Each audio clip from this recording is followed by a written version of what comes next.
Remember that time when I filmed my wrap-up in multiple parts because I had library books that I had to go back? Let's do it again!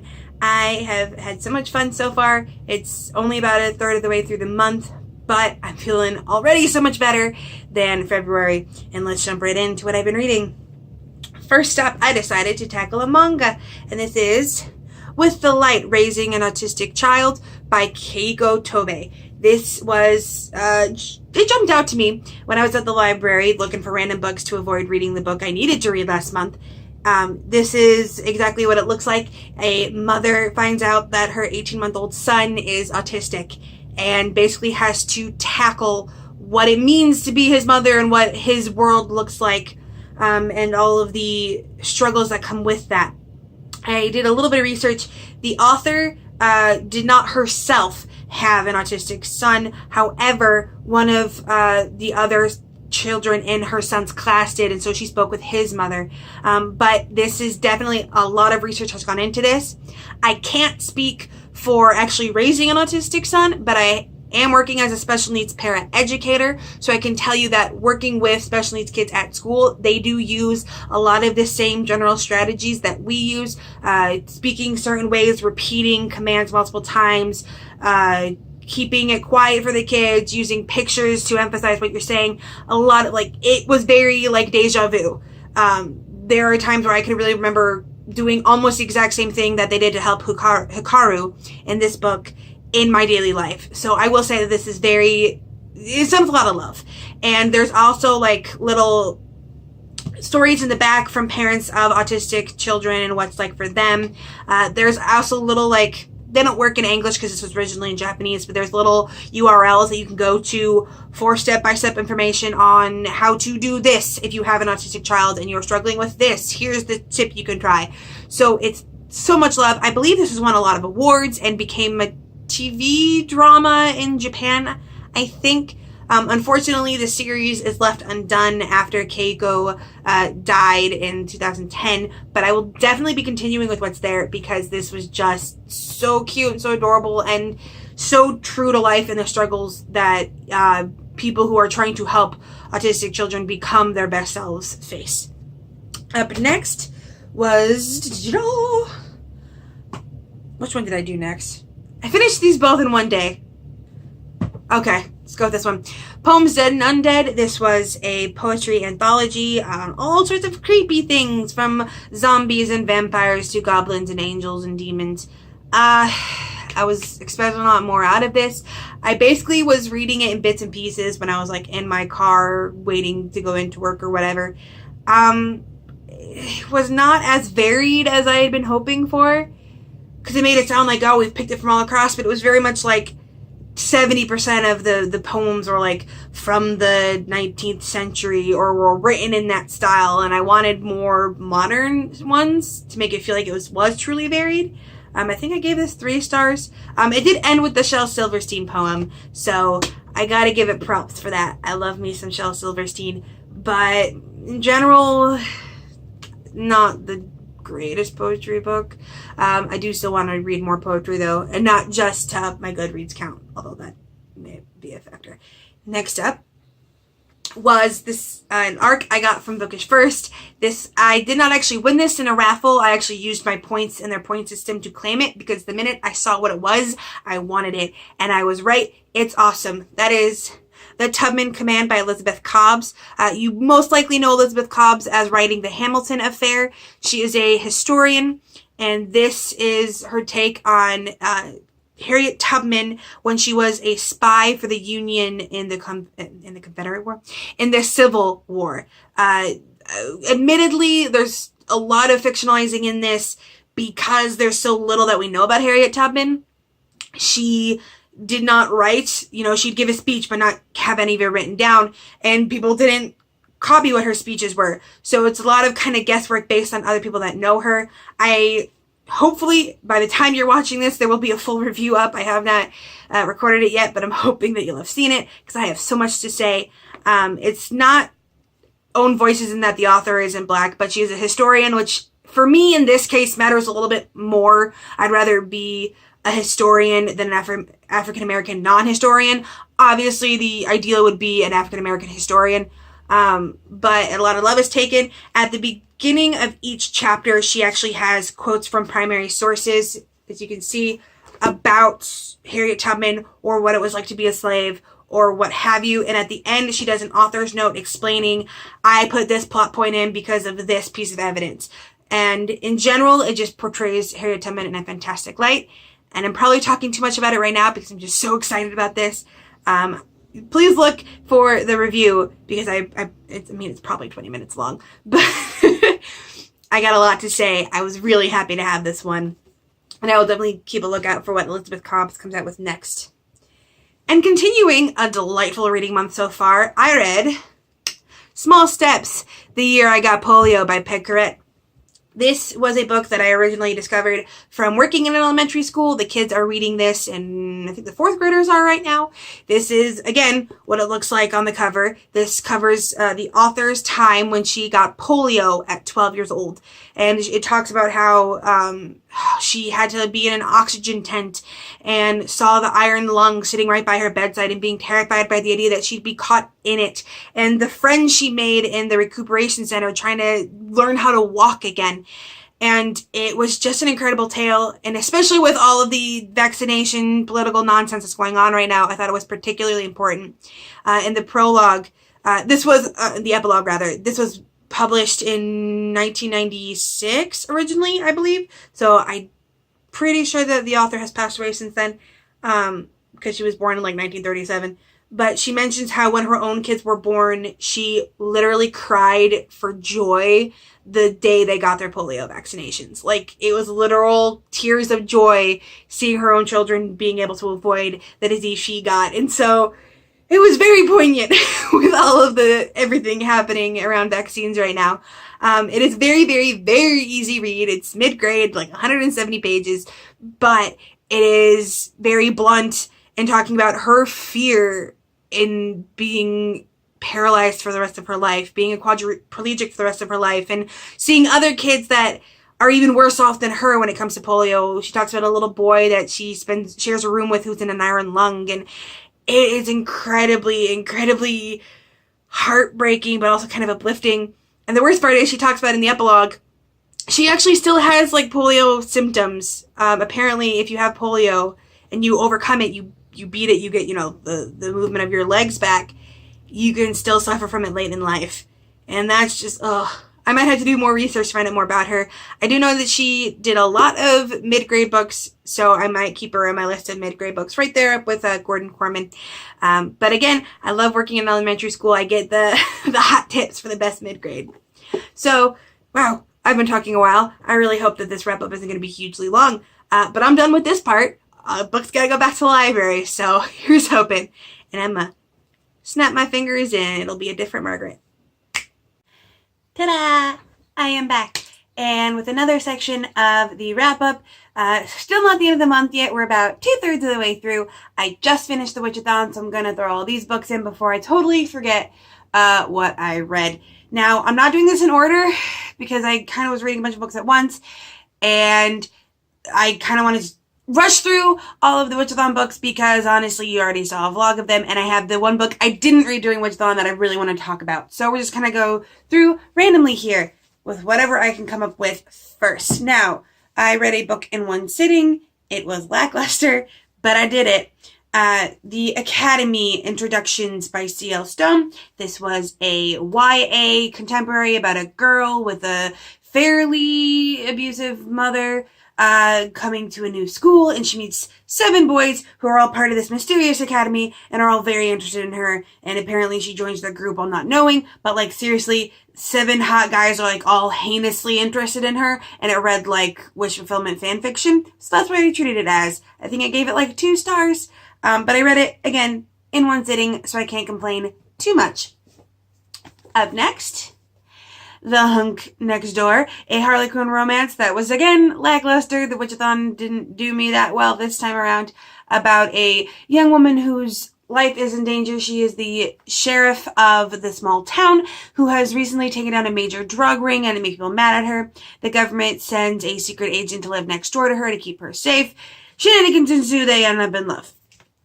Basically your average Harley Quinn romance. Let's see, what's next?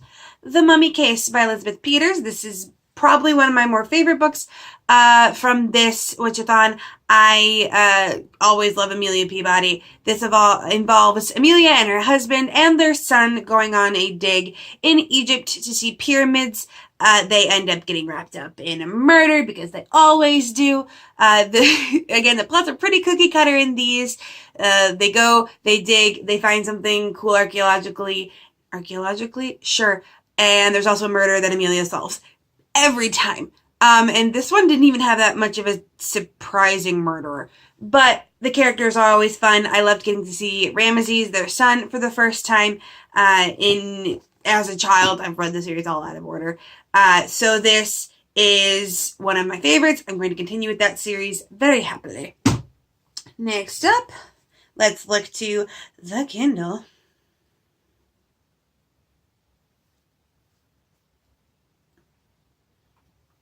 This is the part I'm all gonna cut out.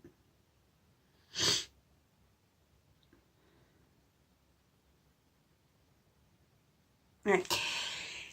Next up is The Killer Collective by Barry Eisler. This was my action book where a young woman is threatened after she uncovers a ring of essentially what's called hurtcore, very, very disturbing child porn, and it involves members of the Secret Service as well as some members of the Senate, and she ends up put on a government hit list by secret government cronies who want to keep it a secret, so she turns to a friend who helps her create a killer collective to fight back. Essentially, the premise was pretty standard. What surprised me was the sheer amount of diversity.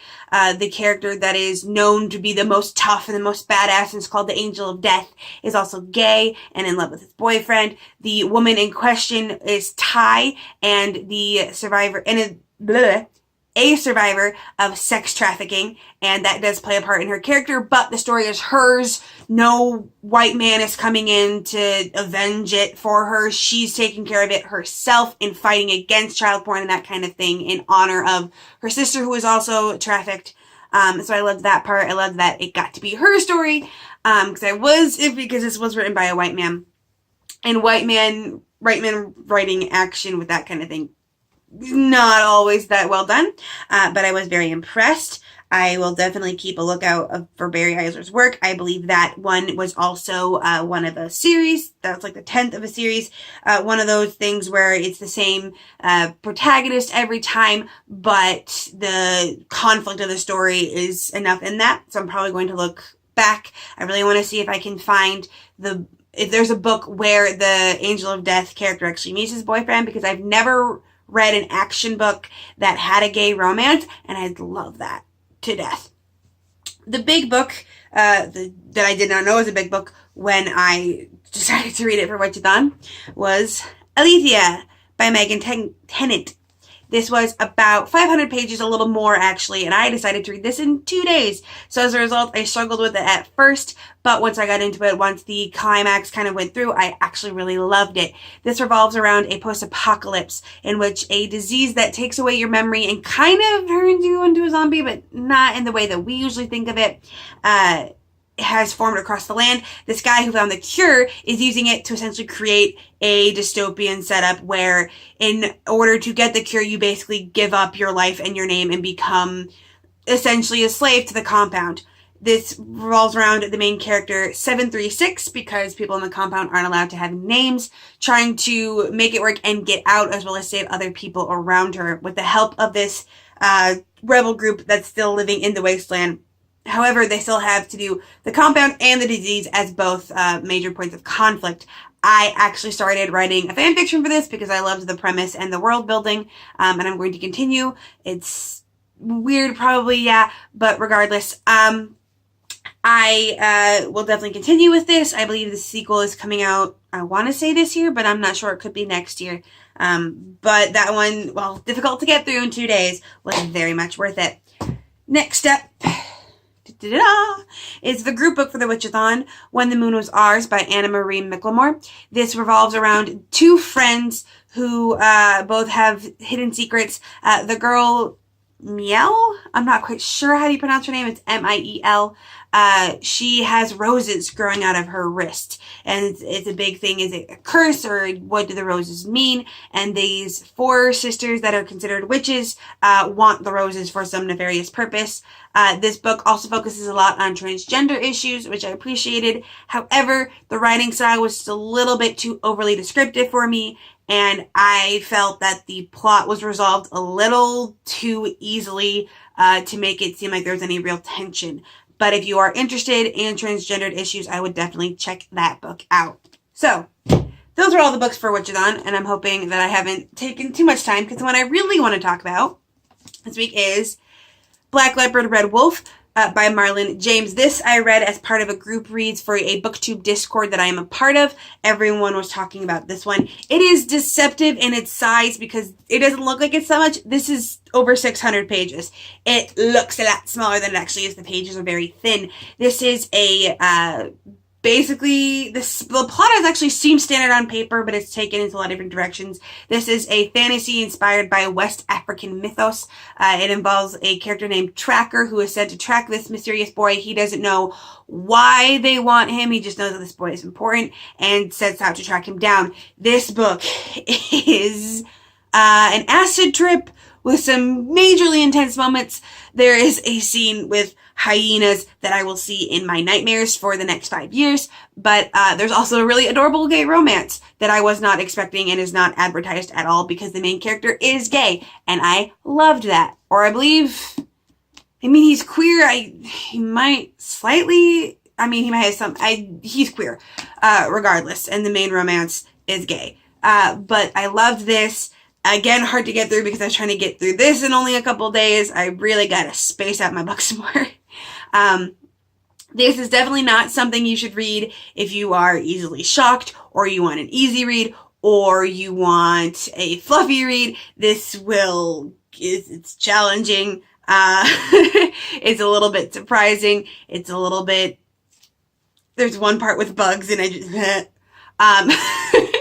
I would definitely suggest, if you want to check this out, get the audiobook. I forget who the author is, but he is an African man, and it just made for a better experience for me.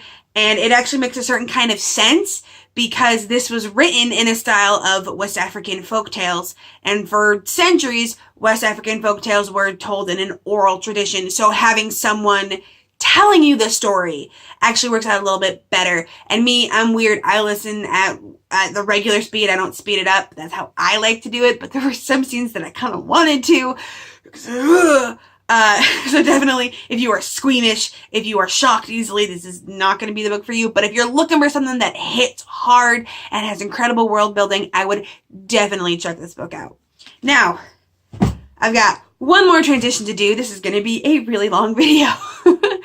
Ready? 1, 2, 3. I am back again with the third part of this wrap up, and I'm going to try to keep it quick. The last part of this month was basically all about the Sequilathon and me trying to read fairly large books in a not too short a span. Fortunately, the readathon was 10 days, 11 days. I keep saying 10. The first one I did for that was The Price of Valor by Django Wexler. This is the third in the Shadow Campaign series. I adore this series. I can't say too much because this is the third book, but I am going to be doing somewhat of a video essay based on one character in specifically, so be on the watch out for that. I, in general, love the action and so many badass female characters. Like, if you lay out all the characters that have a real purpose in pushing the plot forward, it's almost majority women, and I love that. Winter Ear and Glass continues to be my favorite, although that one scene near the end, I literally tweeted at the author that I kind of hate you now, and he's like, I would say my work here is done, but there's one more book in the series. So I bought that one too. I will probably finish that series within the next couple of months, and then I think there's like a companion series or something in the world, but not necessarily focused on those characters that I'm probably going to look at next. After that, I decided to read my shorter one, and that is Starseers by Lindsay Buroker. This was my sci-fi. I think it was, the prompt was a book or a series you started in 2018. I continue to love it. It's the third book in the series. They're all shortish, but very, very, very high impact, high action, fast paced. I continue to love her work. Lindsay Buroker is a master of the slow burn romance. I love it. Again, can't tell you too much because it's the third in a series. And this was much longer than the other one, but I am looking forward to it. And pretty much the only reason I'm spacing these out as much as I am is because I know I'm probably going to end up with a big book hangover at the end of it. And I feel like just reading more and more of the same series doesn't make for the best booktube videos. But I could be wrong.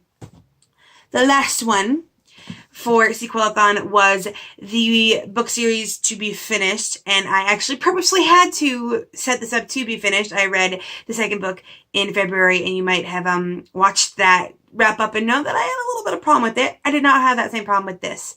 So I read Eagle and Empire by Alan Smale. This is the third in the Clash of Eagles trilogy, an alternate history in which the Roman Empire did not fall to the Huns, but actually continued and went on to invade Nova Hesperia, aka North America, and met up with the Native Americans themselves. This, again, very high action, very much, big characters die or are put in perilous situations and you're not sure who has the plot immunity to survive, which is always terrifying for me.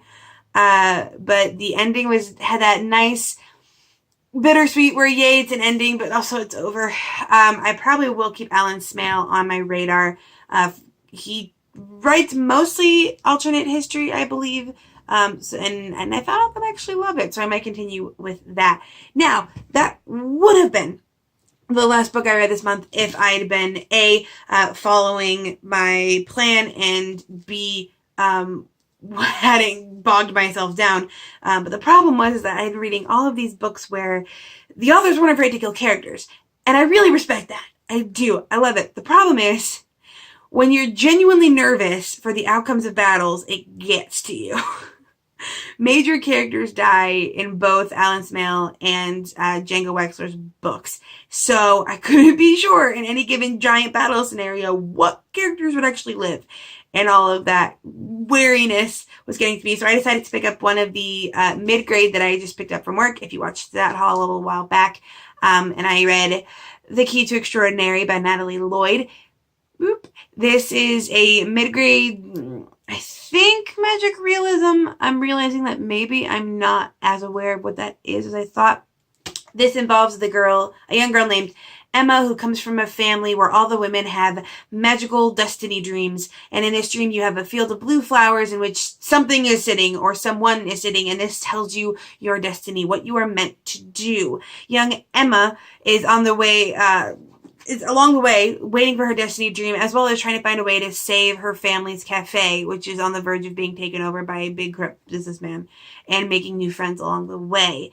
She gets her destiny dream, and she's not quite sure what to do with it or what it means, but it might involve a singing ghost. I loved this. This was very cute. It was very charming. It was exactly what I love in mid-grade fantasy, and exactly what I needed with all of the doom and gloom and battles and people dying.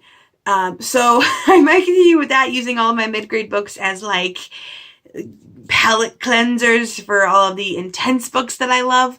I like this idea. I love being a variety reader. I joked that between the two of these, on my Goodreads, currently reading at the same time, it looked like the account was shared by a middle-aged man and his 10-year-old daughter, and I love it. I am really proud of myself for reading 15 books this month. That's a new record for me, and multiple of them, like 3 or 4 of them, were all over 500 pages, which is even better. But this has gone on for way too long. So thank you so much for coming along with me. I know this is a longer video, and I'm probably going to keep doing it in 3 parts because I just keep getting books from the library. So thank you for going along with that. This was an insane month, and I'm really happy I did it. I'm really happy I have my new record. So with nothing else to say, I hope you have a wonderful day and a marvelous tomorrow.